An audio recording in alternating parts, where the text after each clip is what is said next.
سلام كميل سنهم فتوات تخاتاتلتنا ببزلخم سلام كهونو لكم داتمنخو ابنا لومي مدبنا حدا عاوزينا كاب ايرترانا تسمعي زركب زلو سدما منغست ايرترا دما كاب عدنا زرخاو اتاو نابز على درجات يعب خمسلو ان تغرز زركب زلو صعبا زدما بحاده خوينا كنرينا كاب زنوصال قرب لوجستيك كاب ايرترا ندادون كاب ايرترا نخاتو كاب تግራይ حدا حتو قريبلو بزعبا زون بحاده خوينا كنرينا كاب زنوصال ابي احمد دمان ودو ورده زعتولو حدا قاللو كبل ستالين حدا حوريتا كافيلو بزعبا زون بحاده خوينا كنرينا كاب زموصال كاب حوحات ون حدا استوحو مغلص الله بزعبا زون بحاده خوينا كنرينا كاب زموصال ناي عفار تقالستي ناب ايرترا بزحي عتو خمزلو نا تغرص يزركب زلو بزعبا زون بحاده خوينا كنرينا كمو نزيومن كارز مساسولو تحسوتات يزلكم مسيلخو سامو داتا فيديوون حابركم نصرح شمو فتوات تخاتاتلتنا قدامي بدينا ممر ابرهات تقول دما حزب تግራይ مزقرابتنا مس ايرترا مس امحارا مس سودان ركبات كتناخرز دلي حزب ايو كمو صمدو دما منغستي تجميريو كبل ممر ابرهات تقبو حدث حزب الحبريتا اكافيلو زعبا زي حنت فيديو حيزلكم مسيلخو اسكي نزا فيديو زي دما لايك مبار جمرا تግራይ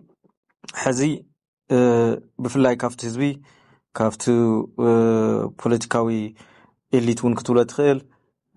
نزز حلفنا يخونتات ناي مقمقام خونتات يير إلا مالتي مسيزبتات ركبو كستاخل محزنو تخط أناخر بفلاي مسقراوتو مالتي مسيزبتات كنو الكلنا حانتي قنجوم يمزوسدو إيرترا قالي لخط قوم لسلزدو لينبر مسام حراوني مس عفاروني مس إيرتراوني مس سودانوني تي ركو خستاخلو زدل زلو مالتيو سو من تايخ مسرت له زولكا اب مصاي بروح تسفا كمصو زخلو خنتات يخ مسرت زلو ازبل زحلفو غن كيناتن ايطقمون بغلص وريو ولو مالت تي زوصح بسلاخ شاف زلو متقم غزات تدروني وينو تግራዋይና محراين بسلام صقم خفتح زي مخالس مجمريا ብዙ ኖሮት ኩሳት بمستسرعت تسلفو نايم حرا إليت بفلاي حزي سحتات منوارو جيجا منوارو دقيمن كريو خمس اللوم يوم زروي زلو مالتي تبلي تلي فزي كتسون أخت كلا لك تسرعت مالتي من إنتان قبل على خاز بب مبرن بب تاران زوج حو نايت فعات كونتات كتكنس انتوينكا نايت سرعت بحري ترديخا نهزتات محزنات كتت أنا خلقت كلا لك مالتي بس عفار تمساسالي بس إيرتراون ننوح وان زتصنح زي تفتح صقمات له خشاب كل تشحن 10 سلسن خشاب كل تشحن 10 خشاب على بريتوريا زقصل مالتي او كاب قدم جميرو كاب ناي بادم نولو بتلمدو كاب ناي وق بادم جمير مالتي وزي ابي تطو كل زلو يلكا تحسب لك او زخونه بوتا تطو كل الله صقمات ملكع بزلو حقاوي بحقاوي من يدخ فتح صغل بحقاوي بخالت مودالي تفتحو زغبؤمون بخالي كفتحو بمغبار نقصالي خريو زخلهم يخون زلوتي مسرح صوت متكلزي ناتي مسرت غيرنا مسهزتات زمدنا خفطر نولو زلنا زي زي مالت هزتات سلازدلي وطرح خون ايخيلن مخنياتكم انتو زولكوا هزتات وق بعلم مريحهم تواقيا ما يفلطنوا من داي نو زخم زغبره منغستات سو منغستات ون እዚ ጉዳይ እዚ ብትክክል ክሪእዎ ክእሉ ኣሎ ዝሓለፈ ዕንወትን ክሳራን እኹል እዩ ብዝብል ኣፈላላይ ካን ፀገም ካን እውን ኮፍ ኢልካ ትፈትሐሉ ፖለቲካል ኢንቫይሮንመንት ክትፈጥር ክትክእል ኣለካ ናብ ባይታ ክወርድ ኣለዎ ናብ ህዝቢ ምስ መንግስቲ እውን ብትካላት ደረጃ እውን ክኾን ኣሎ ሓዝሱ እዩ ዝግበር ዘሎ ማለት እዩ في ንኣብነት ምስ ናይ ኣምሓራን ተወሲድካ ናይ ኢሊታት ምንባብ ኣሎ ሕዚ ኣብ መንጎ ትግራይን ኣምሓራን ማለት እዩ ኣብ ዝተወሰኑ ተወግሶ ወሲዶም እውን ብሓደ كوينكا مدرخات مدلاو نابنتو قراوان سلفي سفيح سلفي صرا بلصقنا بزغبر بحده مزمر حوزلو ناي اورمو اليتون الله ناي تغارو اليت الله ناي محرا اليتون الله كابز موصال قادب لوجستيك كاب ايرترا كاتو كمون قادب ندادين كاب ايرترا ناب تግራይ نخاتو حتو كاب مهرات تግራይ اندا غربا يزركب زلو بزعبازي حنتي فيديو حيزلكم ماتيلو اسكي نافتا فيديو كحلفكم ابصمدو فاينانساوي لوجستيك ዲፕሎማሲ زعمسولو ነገራት እዋናዊ ነገራት የድልዩና እዮም ብፍላይ ኣብዚ ሕጂ እዋን ናይ ፋይናንስ ፀገም መፂና ኣሎ ንሕና መቐለ ዘሎ ጉዳይ ናይ ትግራይ ክውስን ፋይናንሳዊ ፀገማት ተጋሩ ክፍታሕ ናይ ሎጂስቲክ ጉዳይ ናይ ነዳዲ ጉዳይ ኣጋጢምና ኣሎ ኣብዚ ሓደ ሸዋት ዝኾኑ ሕቶታት ኣለውኒ እዞም ሕቶታት እዚኦም ብፍላይ ምስ ፖሊስን ስትራቴጂን ምስ ኤርትራ ተተሓሒዙ ምስ ጽምዶ ምስ ጎረባብቲ ምስ ኩሉ ይተላዒሉ ግን ብፍላይ ምስ ኤርትራ ተተሓሒዙ ግን ካብ ናይ ፌደራል ኢኮኖሚ ተጽዕኖ ትግራይ እንታይ ዓይነት መንገድታት ፋይናንስ ክትቀርጽ ይግባእ ዝብል ክምለስ ይደልዮ ካልእ ኣማራጺ ናይ ሎጂስቲክ ኔትወርክ ከም መግቢ መድሃኒት ተቋሪጹ ኣሎ ክንህሉ ኣለና ኣብዚ ጉዳይ እዚ ኣብ መቐለ ዘሎ ሓይሊ ምክንያቱ እቲ ናይ ኢትዮጵያ ዘሎ ሓይሊ ውዕል ፕሪቶሪያ ኣይፈጸምን እንተይሉ ሕጊ ዘይገዝኦ መንግስቲ እንተኮይኑ ካብ ኣዘርቤጃን ድዩ ካብ ካልእ ድዩ ኣብ ቅልጽሙ ክኣምን እንድሕር ዝቕጽል ኮይኑ ወይ ብሕጊ ዘይኮነ ዝኣምን ብሓይሊ ክኣምን እንተኮይኑ ኣብ መቐለ ዘሎ ሓይሊ መጻኢኡ ባዕሉ ክውስን ይኸውን ስለዚ ነዚኦም ኣማራጺ ክንደልየሉ ሳልሳይ ናይ ስትራቴጂ ናይ ውሕስ ናይ ነዳዲን ከምኡ ናይ ሕርሻ ኣገልግሎት ዝውዕሉ ነገራትን እዚ እውን ኣንፈት የድሊ ራብዓይ ኮሚኒኬሽን ኢንፎርሜሽን ሲስተም ከም ቴሌፎን ዝኣመሰሉ ነገራት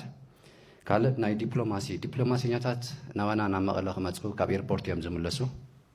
ብዙሕ ግዜ ይምለሱ እዮም ስለዚ ዓለም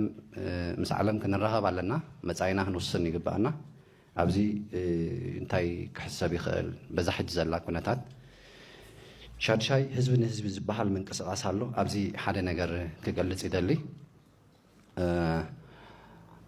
እዚ ጽምዶ ካብ ዝጅመር መበል 20 ገለን ከባቢ በፂሑ ይመስለኒ ግን ስቲል ስጋዕ ሕጂ ሕቶታት ኣብ ህዝቢ ኣለዉ ንኣብነት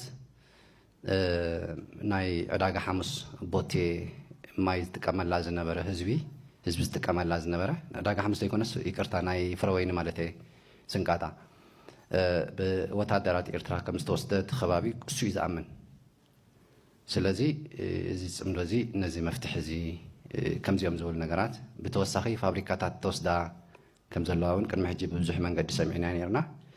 ካብዚ ወፃኢ ተጋሩ እሱራት ኣብ ኤርትራ ኣለዉ ቤተሰቦም ስጋዕ ሕጂ ዝሓቱ ኣለዉ እዚ እንታይ መፍትሒ የምጽእ ኢኻ ካብዚ መጻል ድማ ሓደ ዓብዪ ዜና ካብ ኤርትራ እናተሰማይ ዝርከብ ዘሎ እሱ ድማ መንግስቲ ኤርትራ ድማ ካብ ዕደና ዝረኸቡ ኣታዊ ኣብ ዝለዓለ ደረጃ ይበጽሕ ከም ዘሎ እናተገለጸ ዝርከብ ዘሎ ብዛዕባ እዚ ድማ ሓደ ሓበሬታ ሒዘልኩም መጽእ ኣለኹ እስኪ ነፍቲ ሓበሬታ ክዕልፈኩም መዳይ ዕደና ናይ ኤርትራ ካብ ግዜ ናብ ግዜ ናብ ዝበረኸ ደረጃታት ይዓቢ ከም ዘሎ ብተመሳሳሊ መንግስቲ ኤርትራ ካብ ዕደና ዝረኸቡ ኣታዊታት ኣብዚ ዓመትን ዝሓለፈ ዓመትን ብተዓጻጻፊ ከም ዝዓበየ ድሕሪ ምጥቃስ ኣብ ኤርትራ ዝርከቡ ማዕከናት ዕደና ካብ ግዜ ናብ ግዜ ቁጥሮም እናበርከተ ይኸይድ ከም ዘሎ ካብ ዝሓለፈ ዓመት 2025 ኣትሒዙ ኣብ ኤርትራ ኣብ ንጡፍ ዕደና ዝርከብ ዘሎ ማዕከናት ብተዓጻጻፊ ፍርያቶም ናብ ዕዳጋታት ዓለም ከቕርቡ ስለ ዝጀመሩ ቀንዲ ምክንያት ናይዚ ዓበይቲ ዓወታት ምዃኑ እዩ ብንጹር ተጠቒሱን ተገሊጹን ዝርከብ ዘሎ መንግስቲ ኤርትራ ብዘይካቲ ናብ ዕዳጋታት ዓለም ዘቕርቦ ዘሎ ከምዚ ዓይነት ናይ ዕደና ፍርያት ነቲ ማዕድናት ኣብ ኤርትራ መስሪዕካ ናብ ዕዳጋታት ዓለም ንምቕራብ እውን ሓደ ካብቲ ብዕቱብ ተታሒዙ ዝስራሓሉ ዘሎ ዓበይቲ ፕሮጀክታት ኣብ ውሽጢ ሃገር ምዃኑ እውን ካልእ ተጠቒሱ ዝርከብ ዘሎ ዓበይቲ ሓበሬታታት ኮይኑ ዝርከብ ናይ ኮሎሊ ፖታሽ ፕሮጀክት ኣብዚ ሒዝናዮ ንርከብ ዘለና ዓመት ፍርያቱ ናብ ዕዳጋታት ዓለም ከቕርብ ስለ ዝኾነ ኤርትራና በዚ ካብ ዕደና ትረኽቦ ዘላ ኣታዊታት ተሓጊዛ ሓፈሻዊ ጃምላ ሃገራዊ እቶት ናይ ኤርትራ ኣብ ዓመተ 2026 ብ3.3 ሚእታዊት ዕብየት ከመዝግብ ምዃኑን ሓደ ካብቲ ኣብዚ ሓበሬታ ተጠቒሱን ተገሊጹን ዝርከብ ዘሎ ተስፋ ህዝብን ሃገርን ዝኾነ ዓበይቲ ዓወታትን ዜናታትን ኮይኑ ይዝርከብ ካብዚ ምውፃል ኣብይ ኣሕመድ ንወዲ ወረደ ዝኣተወሉ ቃል ኣሎ ክብል ስታሊን ሓደ ዘሕለፎ መልእኽቲ ኣሎ ብዛዕባ እዚ ሓንቲ ቪድዮ ሒዘልኩም መፅእ ኣለኹ እስኪ ናፍታ ቪድዮ ክሕልፈኩም ጠቅላይ ሚኒስትሩ ኣብይ ኣሕመድ ለወዲ ወረደ ቃል ገብተውለታል ከትላንት የቀጠለ ነው ሰሞኑ በትግራይ በኩል አነጋጋሪ ሆኑ ወዲ ወረደ እንደዚህ ያለ